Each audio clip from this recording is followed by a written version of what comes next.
Let's start with one of those inquiries, this time into the fitness to hold office of suspended NPA senior advocates Nomgcobo Jiba and Lawrence Mwebi. That's set to begin in Pretoria tomorrow morning.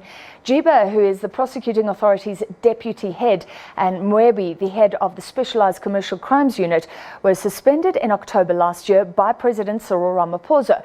The inquiry will be headed by retired Constitutional Court Justice Yvonne Makgoro.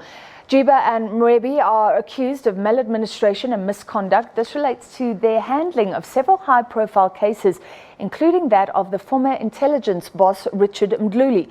The two senior prosecutors have been under the spotlight for several controversies. In July last year, the Supreme Court of Appeal overturned a Pretoria High Court ruling, striking the pair off the advocate's role.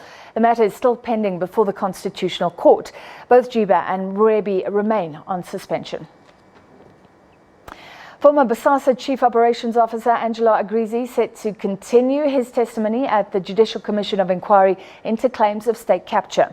On Friday, Agrizi told the inquiry, chaired by Deputy Chief Justice Raymond Zondo, that members of the ANC in the Northwest had in the past laundered money through the facility's youth centres. He claimed that the money was then used to run the party's regional elections. Agrizi also implicated the Commission's own secretary, Dr Kotso De Vere, in wrongdoing. He told the Commission that De Vere was a recipient of cash payments relating to a 2008 tender awarded to BOSASA's subsidiary by the Department of Justice and Constitutional Development, the tender for the installation of security systems at court. Now, in March 2018, Zondo appointed De Vere as the secretary for the Commission, but at the time the tender was awarded, he was a chief operations officer at the Department of Justice. De Vere, who now holds a crucial post at the Zondo Commission, was allegedly paid an undisclosed amount of cash via politically connected middlemen. And of course, according to reports in various newspapers today, more bombshells could be dropped implicating very senior officials. The ANC is saying that those testifying at the Commission of Inquiry into state capture are not speaking for the party. Acting ANC spokesperson Zizi Kodwa was addressing the media at Irene outside Pretoria, where the party's National Executive Committee Lekgotla is underway. He was reacting to a Sunday Times newspaper that alleged that Angelo Agrizi, who's testifying at the Commission of Inquiry, will be implicating those ANC members in allegedly taking monthly bribes. The top brass gathering for the first time after the party's annual January 8th statement address in Durban last weekend. With the upcoming national elections looming, key priority points like service delivery, boosting the economy and job creation top of the agenda. But the allegations that emerged from the Commission of Inquiry into state capture, another headache for the ANC, the party emphasized that those implicated didn't act for the ANC and must therefore defend themselves. Regardless of how many names of ANC senior politicians or leaders appear before the commission as they've appeared before, it does not mean they appear on behalf of the ANC. They will appear in their own capacity. But as the ANC, whoever is mentioned will not have acted on behalf of the ANC, individually must voluntarily go before the commission. Whether they agree or decline or deny the allegations against them, they must do so. The ANC will not do that on their behalf. There is no allegation against the ANC as an organization, except in the instance that there is certain allegation which has been made against some MEC of Northwest who went to BOSASA in terms of the allegation again to ask for money for elections. Whether he did that on the mandate of the organization is for that individual mentioned, and the organization in that instance will go and testify and contradict that evidence before the commission. The party also called for the commission to be respected and supported, and for people not to jump into conclusions without accurate facts. Because if somebody, for whatever reason, were able to find some list that is yet to be presented, it cannot be on the basis that it must then be argued parallel to the process of the commission. Let's respect the commission. If there is any evidence that will come before the commission, let's all wait for that evidence, credible, to come before the commission. Then the question will arise. The ANC will continue to support the work of the commission, no doubt about it, because it's us internally, organizationally, that we have realized that there is something wrongdoing that was taking root, both in some institutions and generally, and we thought we must establish this commission. So we will guard the integrity of this commission. Meanwhile, the ANC top brass completed a 2-day NEC meeting. The gathering is followed by the ANC Lekgotla. We have the ANC Lekgotla, where we have invited the Alliance, the Mass Democratic Movement, and other stakeholders.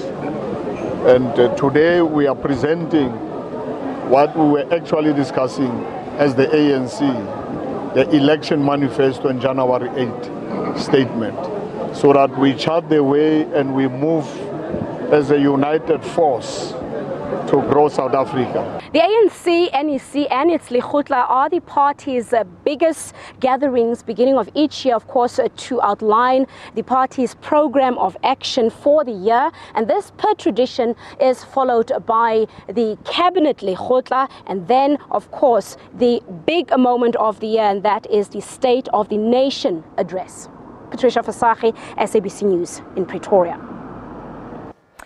Now, another inquiry and possibly more revelations this week. The Commission of Inquiry into the Public Investment Corporation, or PIC, will begin sitting tomorrow. The PIC is the biggest investor on the African continent. It manages the pension funds of South African government workers and other funds worth 2 trillion rand or so, but it's been accused of corruption and incompetence. The commission was established by President Cyril Ramaphosa in October following claims of impropriety. Some of the controversial investments were into the Steinhoff BEE vehicle, deals associated with Iqbal Surve and independent media, and then VBS Bank. Well, earlier we discussed with economist Thabi Leoka. She's a member of that commission that sits tomorrow. I asked her if there could be more bombshells, more revelations. The has two mandates. Firstly is to make returns for its investors, clients. The second one is obviously a developmental mandate, given that it's a state-owned entity. It is the biggest asset manager on the continent and actually one of the biggest in the world. So its role is very, very significant. It invests in equities, and that's companies that are listed on the stock exchange, on the Johannesburg Stock Exchange. And it also invests on behalf of the government employees pension fund. So about almost 90% of government employees pension funds is managed by the PIC. So it's a very, very important organization to South Africa. Developmental in nature, because if you want to start a business and you don't have the funds to do so, you can actually approach the PIC and they can help you fund. They can also come in, and so as they help you, they also partner with you in growing this business. The question is, so there's been some controversial deals, even involving VBS. Do PIC employees, were they just making maybe bad decisions or maybe uninformed decisions or the wrong decisions given what happened later? Or will they willfully corrupt? Do we have a vague idea yet? So the reason why President Ramaphosa decided to have this commission of inquiry is exactly because of that. There have been for several years reports on the PIC, and damning reports that included and involved either big companies, and obviously we mentioned that it is a very significant entity to South Africa. So I guess it worried him in the same way it worries us members of the public, and he decided that to get to the bottom of this, he needed to put together a commission of inquiry. And what the Commission of Inquiry is tasked to do is look at the veracity of allegations. So to look at whether these allegations are indeed true, are they made up? And so he needs to look at, so it's tasked to look at the veracity of these allegations. We're also we're going to recommend, not only investigate, but also make recommendations to the president on how maybe to manage it better if there are any issues with the PIC. I guess it's worth pointing out, if you've got lots of funds to distribute involved in BEE transactions, things like that, there is going to be a lot of lobbying and a lot of deals, and something could go wrong by mistake, I guess. Yeah, that we'll find out through the testimonies, whether there was any lobbying and what extent to what extent was it, to what extent did it cost, let's say, the country? Because, and to what extent did it also breach the law of the land? Remember that what we also need to find out as the commission is, was there any contravention of the law, also of PIC policy? Was there any director, staff member, family, associate involved? Did anyone get benefit unduly? And with the Zondo Commission, you never really know before somebody stands up and start speaking about their experiences there. Okay, so maybe we'll have more information by the rest of the week. It's so important, and it's been pointed out with Steinhoff, that you need financial skills to find financial mismanagement, to explain it, to even begin to know where to look. You are one of those skills on the commission. Just explain your role as one of those sort of economic talents. You put it very well. So it is exactly that. My role is to communicate also to the public certain concepts that they may not be able to understand. And also, journalists, there are many types of journalists, and we don't have within the commission, I'll be not only assisting with the economic and financial understanding, but also communicating to the public on what has been said, what is the implication to the country, and what is the implication to those who may or may not be affected. If we look at this, the big picture, the PIC, is it fair enough to say it's actually been performing very well over a number of years? Absolutely. And the danger then is maybe you come in, lots of commissions, maybe regulation, and investment, is a very fast-moving environment. Maybe you can suppress that performance. As an economist, are you worried about that? So you're right in that the PIC has increased. So from, I think, 2011, it actually doubled. It was 1 trillion, and it's now just over 2 trillion rand. So some management. Good decisions are being made. So it has been operating well. But you don't want to operate well whilst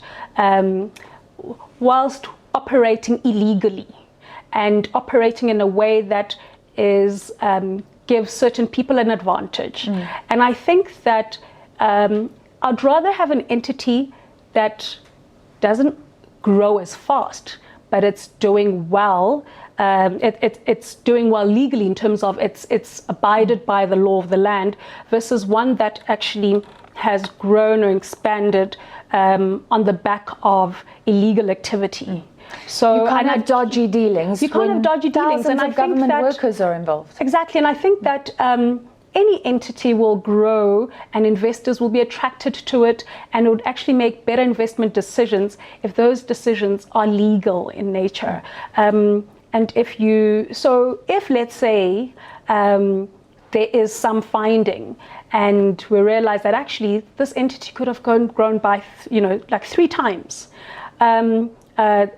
we could see that maybe we could have grown by, 3 trillion instead of the 2. Yeah. But we will only find out once the commission has concluded. And if it is indeed just 2 trillion rand, we should be happy with that, because it is a big improvement from 2011. The CEO who stepped down since this inquiry has been announced, Dan Majila, I'm sure his name will come up a lot. There's an acting CEO. Any comment on the governance of the PIC right now while this inquiry is underway?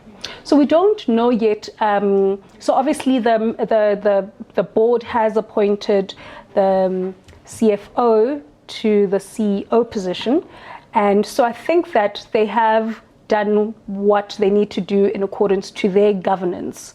But if there's anything untoward, we will only find out at the commission, and that's why I urge members of the public and also anyone who knows anything about the PIC that they want to reveal at the commission, they should step forward.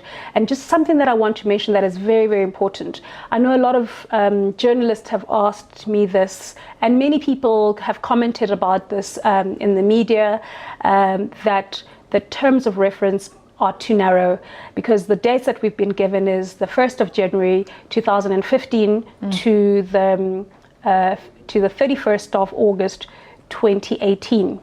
But I want to emphasize that the Commission, the terms of reference, and the President has, in the terms of reference, it's expressed that any information that the Commission can actually investigate, any information that is relevant to the PIC, even if it doesn't fall within those given dates, as long as the date 1st April 2019, that report is met. So that report needs to be on the President's desk on the 15th of April. So the scope is wide enough, but many people saying that 15th of April, that's soon. You've got very tight deadlines. Is it possible to get to the bottom of what happened in that time frame? I hope so. But I hope we will. We are given that deadline, and we're given that deadline by the President of the country, so we will abide by it. Could there be an extension? That will only the President can decide on an extension. And let's just say maybe the President will realize that the submissions, there are a lot of submissions, and there's a lot of information that is very important that requires an extension of a date. Perhaps the President will consider that, but I'm not sure. We don't know yet. It starts tomorrow, 10 o'clock. So Monday, the 21st of January, 10 o'clock. So 10 o'clock will be also the Zondo Commission and another commission. It's a week of commissions, and we're looking at that on the show tonight. Let's end with another concern, not from within the PIC, but from without. The ANC manifesto plans talking about fund managers assisting with social and economic development. Could this lead to the fear, and should it be a fear, that government wants to raid the coffers of pension funds? So I understand the spirit of that sentiment of prescribed investments. So what the government is trying, or what the ANC is trying to do, is that it would want to save state-owned entities. So it would like to tell fund managers to invest in an SAA or an ESCOM, because those are ailing entities that require a lot of money that the government may not have. But at the same time, as an economist, I know that there are risks associated with that, because fund managing, whether it's the PIC or any other entity, they look at risk, and they have an investment philosophy, and their risk appetite may not extend to investing in an entity that is clearly underperforming. And so those are the difficulties that will be met, that you're now prescribing to an asset manager what needs to be, and affecting their returns. I mean, ESCOM is not a good investment right now. Absolutely, and actually it's worse for private asset managers, less so for a PIC, because PIC is still a state-owned entity. I think that it's the prescribing to private sector, I think that is more dangerous, only because of the nature of the private sector. Sure. Will it be in the ambit of the Commission to comment on that at all? Or is that something happening on the sidelines? Not at all, as that is, because that was just released recently. We don't comment on the operations in terms of unless there has been anything untoward, and also we stick to the terms of reference that have been set out to us. All right. Well, may the truth come out.